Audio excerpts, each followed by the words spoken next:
El libro de Deuteronomio, la épica conclusión de la Torá y un aviso aguafiestas. Moisés va a morir. Para poder entender este libro necesitamos recordar la narración hasta este punto. Israel ha escapado de la esclavitud en Egipto. Luego pasan un año en el monte Sinaí. Ahí es donde hicieron el pacto con Dios para obedecer todas estas leyes. Ellos vagan en el desierto por 40 años antes de llegar al río Jordán, que está justo enfrente de la tierra que Dios les prometió. Están listos para entrar. Aquí es donde se inicia el libro de Deuteronomio. Este libro es en realidad un discurso. Moisés habla estas últimas palabras para dar ánimo a la nueva generación de Israel que está a punto de entrar en la tierra. El discurso se divide en 3 largas secciones. Moisés comienza la primera parte del discurso con tono sombrío porque está resaltando la resistencia y rebelión de Israel en los últimos 40 años. Eso prepara el resto de la introducción, que es el reto de Moisés a esta nueva generación, a ser diferentes de sus padres y responder a la gracia de Dios con amor y obediencia. Él les recuerda los 10 mandamientos como el fundamento del pacto, y luego les da esta famosa frase. Escucha, oh Israel, el Señor es nuestro Dios, el Señor uno es. Amarás al Señor tu Dios con todo tu corazón, con toda tu alma y con toda tu fuerza. En la tradición judía, esto se conoce como el Shema, porque la primera palabra hebrea en la frase es Shema Israel. Esta se convirtió en una oración muy importante del judaísmo, que se pronunciaba 2 veces al día. Enfatiza el compromiso exclusivo de Israel con su Dios, el único Dios verdadero que los amó y los rescató de la esclavitud. Están a punto de entrar en una tierra donde los habitantes están adorando a muchos otros dioses. Moisés piensa que la lealtad al Señor su Dios es el único camino a la vida. Nota estas palabras claves en el Shema.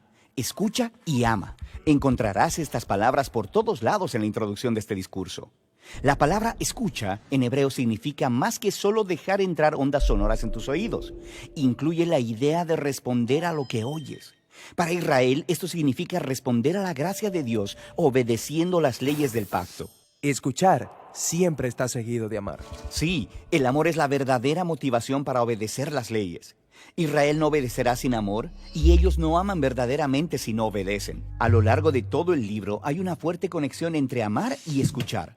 Moisés les dice que si escuchan y aman, cumplirán su llamado original como la familia de Abraham, para mostrar a todas las naciones la sabiduría y la justicia de Dios, y así convertirse en bendición para todas ellas. La segunda gran sección de Deuteronomio es un conjunto grande de leyes y mandamientos. Es ahí de donde viene el nombre del libro. Deuteronomio significa una segunda ley. Esto es porque ya hemos escuchado con anterioridad muchas de estas leyes. De hecho, en la primera oración del libro se nos dice que Moisés está explicando o aclarando leyes. Está repitiendo y expandiendo las leyes, haciéndolas relevantes para esta nueva generación. Hay leyes sobre cómo Israel debe adorar a Dios, leyes sobre su estructura de liderazgo, leyes sobre la justicia social y luego más leyes sobre su adoración. Ahora, después de todas estas leyes, Moisés advierte a Israel sobre las consecuencias de su obediencia o desobediencia, o en sus propias palabras, la bendición o la maldición. Si ellos escuchan y aman, experimentarán bendición y abundancia en la tierra. Si no lo hacen, habrá hambre y plagas, y serán forzados a salir de su tierra hacia el exilio. Eso nos lleva a la sección final de su discurso. Aquí Moisés dice, hoy pongo delante de ustedes la vida o la muerte, la bendición o la maldición. Escojan la vida. Pero luego las cosas se ponen muy interesantes. Después de 40 años con estas personas, Moisés sabe que ellos no van a obedecer. Predice el fracaso del pueblo y aún su futuro exilio fuera de la tierra prometida. Él se enfoca en lo que piensa que es la verdadera causa del problema. Tienen corazones duros y egoístas. Es como si Israel fuera incapaz de verdaderamente amar a Dios para así obedecerle. Pero este problema no es exclusivo de Israel. Sí, en realidad cuando Moisés usa este lenguaje de bendición y maldición, está uniendo la historia de Israel con la historia de toda la humanidad en Génesis 1 al 3. Adán y Eva fueron bendecidos por Dios, igual que Israel, y se les dio la opción de confiar y obedecer a Dios, igual que a Israel. Luego se rebelaron y trajeron maldición sobre la tierra, tal como Moisés sabe que Israel hará. Estas historias tratan sobre el duro corazón de Israel, pero en realidad son una ventana para ver la condición universal de la raza humana. Pero Moisés no pierde por completo la esperanza. Así es, él dice que de alguna manera, al final del exilio de Israel, Dios promete transformar sus corazones para que algún día puedan realmente escuchar y amar. En los capítulos finales, Josué es designado como el nuevo líder de Israel, Y luego Moisés toma toda la ley de Israel. la que acaba de predecir que Israel va a violar. Así es, la pone dentro del arca del pacto.